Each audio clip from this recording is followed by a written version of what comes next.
Selamat siang Bang Vincent. Siap, selamat siang Bu. Beberapa hari yang lalu itu ada petugas dan pengawas kontraktor jalan tol mendatangi area tanah Babe Udin. Tolong jelaskan Bang. Siap, betul sekali Bu ya.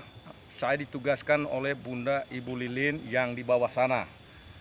Tetapi saya juga diamanahkan oleh Bapak RW Udin untuk menjaga batas-batas patok maupun orang yang melintasi. Berhak saya menanyakan, tapi bukan untuk menghalang-halangi. Karena tanah Bunda Ibu Lilin dan Bapak RW Udin itu secara garis besarnya itu adalah di bawah pengawasan kantor firma hukum Abdi. Bukan saya melarang-larang petugas dari kontraktor yang mengawasi tol. Artinya kalau masuk ke area ini, kita sudah sama-sama tahu bahwa masih sedang dalam proses dan belum terbayar. Kalau untuk proses pembangunan tol, kita dukung 1000% Bu untuk pembangunan nasional. Bapak Jokowi kami mendukung. Tetapi kan di sini ada hak. Berbicara masing-masing hak punya masyarakat, yaitu terutama Ibu Lilin dalam hal ini dan Bapak RW Udin. Saya dapat kabar dari Vincent hari itu juga kalau pejabat dari tol datang melihat lokasi kita. Kenapa saya tidak mengizinkan dan warga sekitar? Karena kita trauma, Mbak. Saat waktu itu PT Mas tidak ada masalah, langsung berlanjut ke PT Arta, semuanya dirusak dari patok saya, pagar saya dirobohkan, nama papan saya dipatahkan, dicoret-coret. Kejadian itulah yang membuat kita tidak mau terjadi kembali. Tapi kalau nanti sudah selesai, masalah itu selesai dari BPN pun mau diapa-apain nggak masalah Pak. Diorak-arik monggo kerso matur suwun. Selamat sore Bapak Oloan Marpaung. Beberapa hari yang lalu adanya kedatangan pejabat tol ke lokasi tanah Bapak Udin. Bagaimana tanggapan Bapak? Jam 5 sore pada tanggal 18 November 2021, petugas dari jalan tol datang ke lokasi. Dan pada saat itu saya juga sempat berkomunikasi lewat handphone atas penyambungan dari klien kami Pak Anwar. Dan pada saat itu saya tanyakan, hal apa sebenarnya kedatangan Pak Edi ke sana dengan rombongan? Ini mendadak katanya. Oke, tapi saya ingatkan, jangan dicoba-coba untuk merubah bentuk tanah itu ataupun melakukan kegiatan pembangunan di sana, karena sampai hari ini tanah klien kami itu belum juga dibayar oleh pemerintah ataupun negara. Dan lain kali kalau memang ada rencana untuk ke lokasi, kami berharap, saya secara khusus berharap untuk kita bisa bertemu di lokasi. Itu saya sampaikan. Oh siapa katanya. Hanya sebatas itu aja. Langkah selanjutnya sebagai kuasa hukum Lilin Suharlin dan kawan-kawan apa Bapak? Sebenarnya kami mengharapkan dalam hal pelaksanaan pembangunan tol itu, kami sebagai kuasa hukum ataupun warga yang masih belum dilunasi tanah-tanahnya di hamparan yang terkena jalan tol untuk dibayar. Terima kasih Bapak Oloan atas informasinya. Selamat sore. Selamat sore. Selamat sore Bapak Yakub.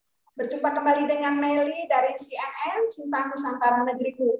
Kemarin saya sudah menghubungi Bapak Oloan Marpaung selaku kuasa hukum Lilin Suharlin CS dari firma hukum Abdi Nusantara terkait penghadangan pejabat tol yang masuk di wilayah tanah Bapak Udin kan.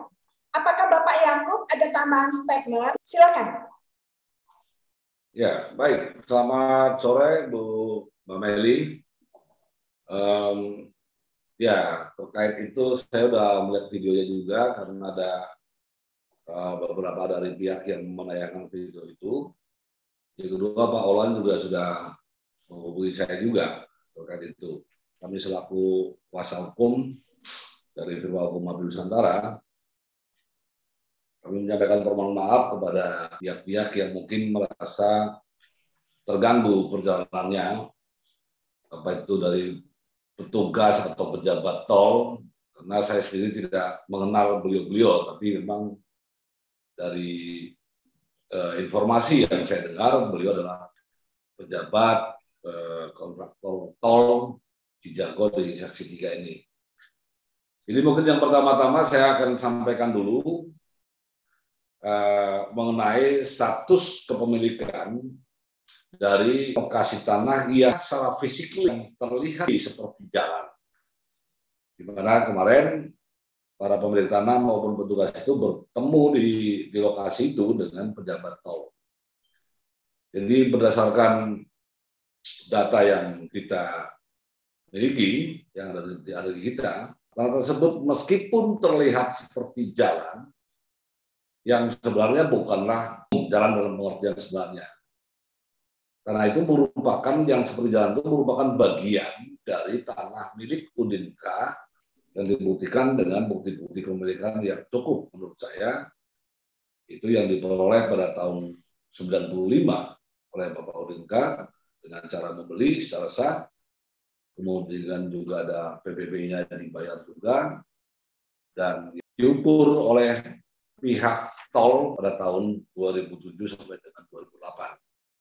Dan bahkan di tahun 2014-nya juga sudah diterbitkan appraisalnya.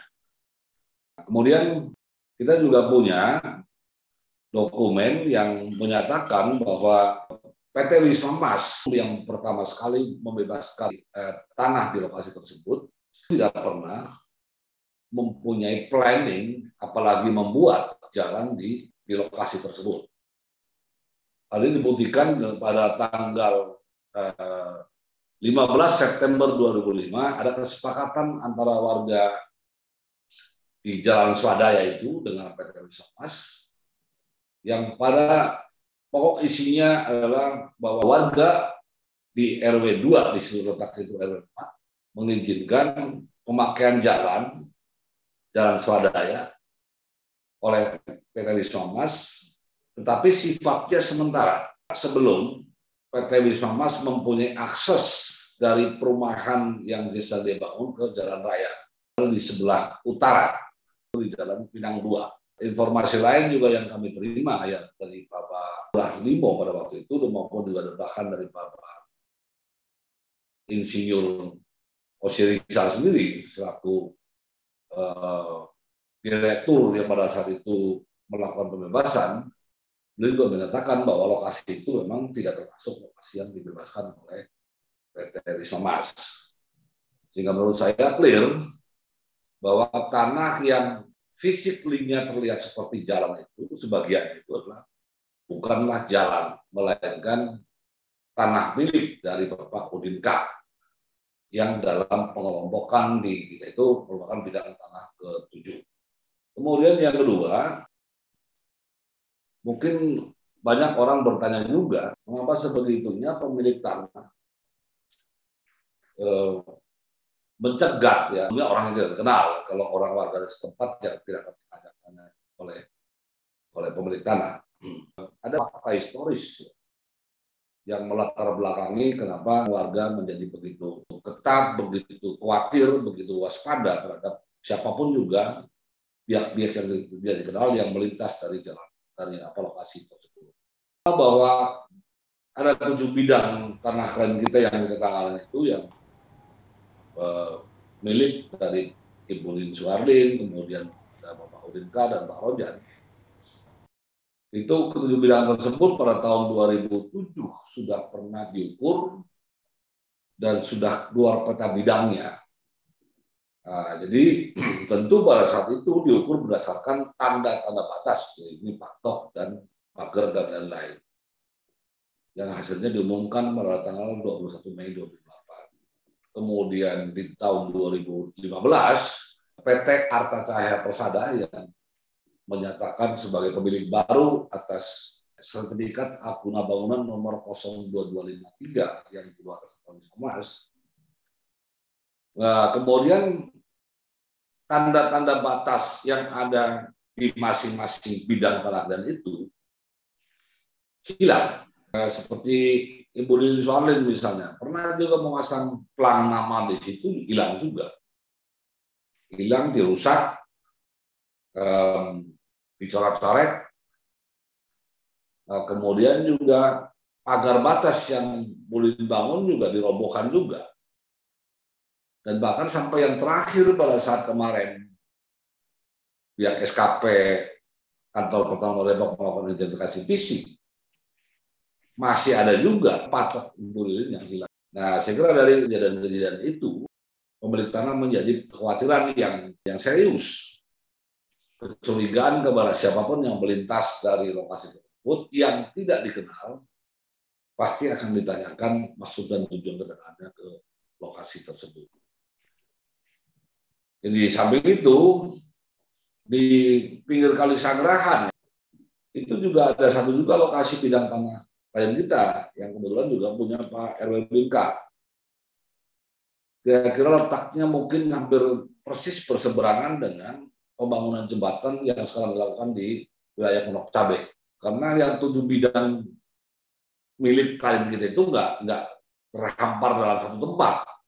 Ada di sebelah sana, sebelah barat, ada di sebelah sini, ada di sebelah sini, sehingga warga atau pemilik tanah ini merasa perlu untuk menanyakan, karena dikhawatirkan nanti akan merusak tanda-tanda batas itu. Sementara permasalahannya belum selesai. Sehingga kalau kemudian tanda-tanda batas itu hilang, nanti akan menyulitkan pihak penegak hukum, baik itu dari kepolisian, kejaksaan, ataupun pihak penegak hukum lainnya, ketika mau melakukan identifikasi terhadap objek, terhadap fisik tanah itu. Saya kira sebetulnya juga sudah di pihak firma sudah pernah kita menyampaikan kepada PT PP Presisi Tbk. Nah, kita sudah pernah bersurat ke sana memberitahukan perihal ini. Nah, memang kami tidak tahu apa saja yang melakukan kegiatan di situ. Karena kita dengar PT Presisi sebagai menkonnya, maka kita sebut di situ ya PT Presisi berikut atau beserta dengan stakeholder-nya. Saya sayangkan kejadian kemarin itu dari pihak PT Presisi atau pengerja tol datang ke lokasi tersebut tanpa ada konfirmasi kepada kita, sehingga terjadi ya seperti itu, ya seperti yang kita lihat dalam video itu. Memang dari pihak PT Presisi tidak ada kewajiban untuk menjawab pemberitahuan kita, tapi andai kata Bapak memberitahukan kepada pihak kita, pihak hukum, mungkin kejadian seperti kemarin tidak perlu terjadi di lapangan. Nah, demikian juga tentang pejabat tol yang ada pengawalan dari pihak kepolisian. Saya melihat dalam foto, dalam video itu ada juga orang yang menggunakan kelengkapan kepolisian. Saya tidak tahu dari kesatuan mana, dari mana begitu. Ya, atau juga mungkin itu prosedur standarnya pengamanan kepada pejabat, ya, pejabat tol, gitu kan. Saya tidak dalam kapasitas untuk menyampaikan kritik atau mengkritik, tidak, ya, tapi maksud saya, andai kata ada komunikasi yang baik dalam kita, menurut saya bahkan tidak perlu ada aparat keamanan yang harus mendampingi. Ya, contoh seperti kemarin waktu pihak SKP kantor pertama Depok melakukan identifikasi fisik terhadap 7 bidang tanah milik kita itu. Tapi yang Bu Meli juga dari lokasi, Bu Meli lihat sendiri kan situasinya sangat kondusif.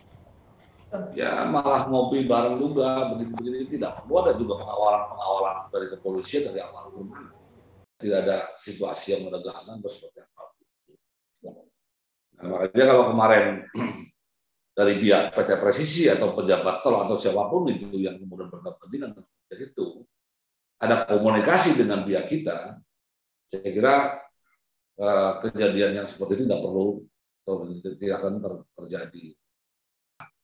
Saya jamin, artinya pihak manapun yang berkepentingan untuk melakukan kegiatan di situ, sepanjang tidak untuk merubah tanda batas, bentuk fisik tanah, kalau hanya untuk lewat situ, saya menjamin tidak akan ada gangguan apa-apa dari masyarakat, terutama dari pemilik tanah di situ. Jadi sekali lagi saya mohon maaf kepada pejabat ataupun pekerja tol atau siapapun yang kemarin dicegat oleh pemilik tanah klien kita, yang mempertanyakan tentang maksud dan tujuan datang ke situ. Tapi di sisi lain juga ini sepertinya memang sampai sekarang belum ada komunikasi yang baik dari pihak pelaksana pembangunan jalan tol yang sekarang ada di situ dengan pihak kita.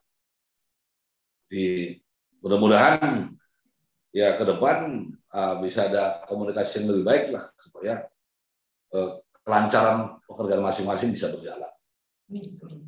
Saya kira itu sementara tambahan dari saya, Bu Meli. Oke, terima kasih informasinya. Semoga selalu sukses. Selamat sore. Selamat sore, Bu Meli.